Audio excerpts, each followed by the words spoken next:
Mais Jésus est le Dieu de la grâce et de la miséricorde. Regardez la femme prostituée, adultère. Quand on est venu à la femme adultère devant Jésus, on n'a pas présenté l'homme, ce n'est que la femme qu'on a présentée.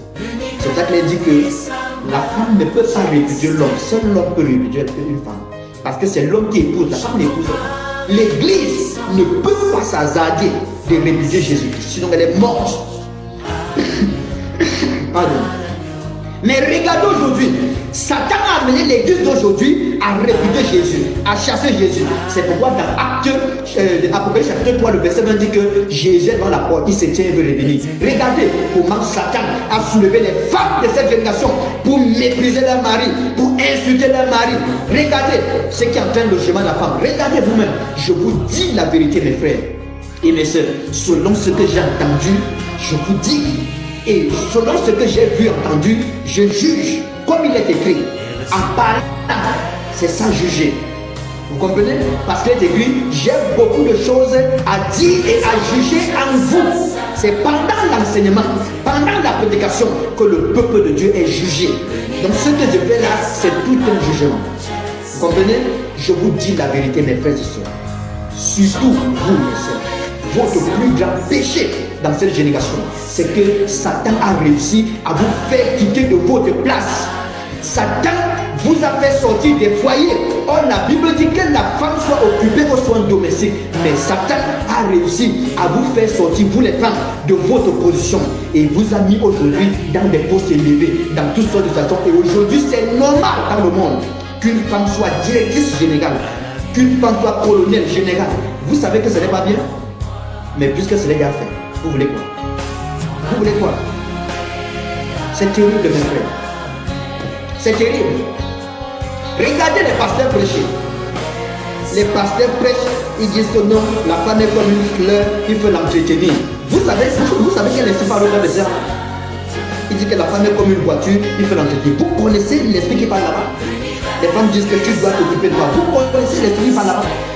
L'esprit qui parle là-bas, c'est l'esprit de Genèse 3 qui a séduit la femme et a amené la femme à enseigner à Adam ce qu'il faut faire. C'est pour cela qu'il est dit, je ne permets pas à la femme de prendre l'autorité sur l'homme ni de l'enseigner. Car la première femme qui a enseigné le premier homme, Adam, a enseigné Adam à désobéir à Dieu.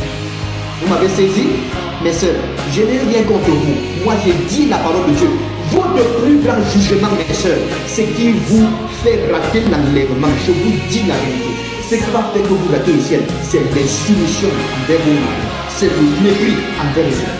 Si vous êtes sage, soyez soumis, soyez humble. Même si l'homme vous fait quoi, restez là.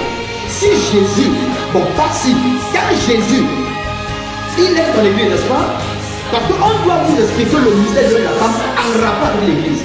La Bible, le mystère du mariage est grand par rapport à Christ et à son église. Si vous voulez expliquer le mystère du mariage, allez expliquer le mystère qui a été de l'église. Là, vous allez tout comprendre. Les choses que les gens ont dit, c'est une mariage, tout ça, c'est rien. Ça, c'est de la charogne, la carcasse pourrie. Il y a les vaudous qui mangent ça. Écoutez-moi, mes soeurs, soyez humbles. La Bible dit que la femme sera néanmoins sauvée en devenant mère. En devenant quoi? Mère. Une mère s'occupe de son mari. Une mère s'occupe de son enfant. Elle prend soin de sa maison. Je vous dis la vérité. Et je comprends maintenant, pendant qu'il est en train de parler, de pourquoi il a été dit à la femme de l'enseigner. Parce que c'est l'homme qui est chargé d'enseigner dans l'église, pas la femme. Et aujourd'hui, je vous déclare ça formellement par l'Esprit de Dieu qui me parle à l'instant qu'il est en train de parler. Il dit dans l'église, la femme n'a pas le droit d'enseigner. Je répète ça. J'ai dit bien, ainsi dit le Seigneur. La femme n'a pas le droit d'enseigner dans l'église. Je ne connaissais pas ça avant. C'est maintenant qu'il vient de me dire. Il me dit, la femme peut prêcher l'évangile dehors. La femme peut tout faire dehors. Mais dans l'église, l'église c'est une femme. Une femme n'enseigne pas. C'est le pasteur, l'homme qui est le chef, qui doit enseigner. Parce que Jésus est le chef de l'église, l'époux. C'est ça la prophétie, le mystère révélé. C'est maintenant que je viens de dire ça, que les autres viennent me parler de ça. Avant, je ne connaissais pas. Ça, je vais être honnête devant vous. Plusieurs m'ont posé cette question-là et je leur ai dit, Dieu ne m'a pas encore parlé là-dessus. Et je suis sûr que nous ferons un enseignement là-dessus, afin que chaque chose soit claire. et que les femmes, ça dit, savent où elles doivent se tenir et ce qu'elles doivent faire et ce qu'elles ne doivent pas faire. Quand je vais finir, je vais rentrer dans la présence de Dieu pour qu'il me donne encore plus de détails et m'explique encore mieux ça. Et je reviendrai après, quand j'aurai la totalité des révélations là-dessus pour que nous puissions partager. Et là, ça va beaucoup péter les femmes. Donc, l'église, c'est une femme. Si une femme se tient encore sur le but pour prêcher, pourquoi ça ne donne pas? C'est l'homme qui est la tête, le chef. Mais écoutez-moi, mes soeurs, votre plus grand péché dans cette génération, c'est que le diable a réussi à vous faire quitter votre péché. Ça, je vous dis la vérité. Le diable a tout fait pour vous amener votre péché. Maintenant que toutes les femmes sont dehors, regardez les publicités, c'est multiplié. Les fidélités, c'est multiplié. Dans l'Ancien Testament, un homme pouvait avoir 2 ou 3 femmes. Je me souviens même autant même de nos grands-parents, les femmes même allaient prendre d'autres femmes pour venir donner à leur mari. Ce n'était pas un problème, n'est-ce pas?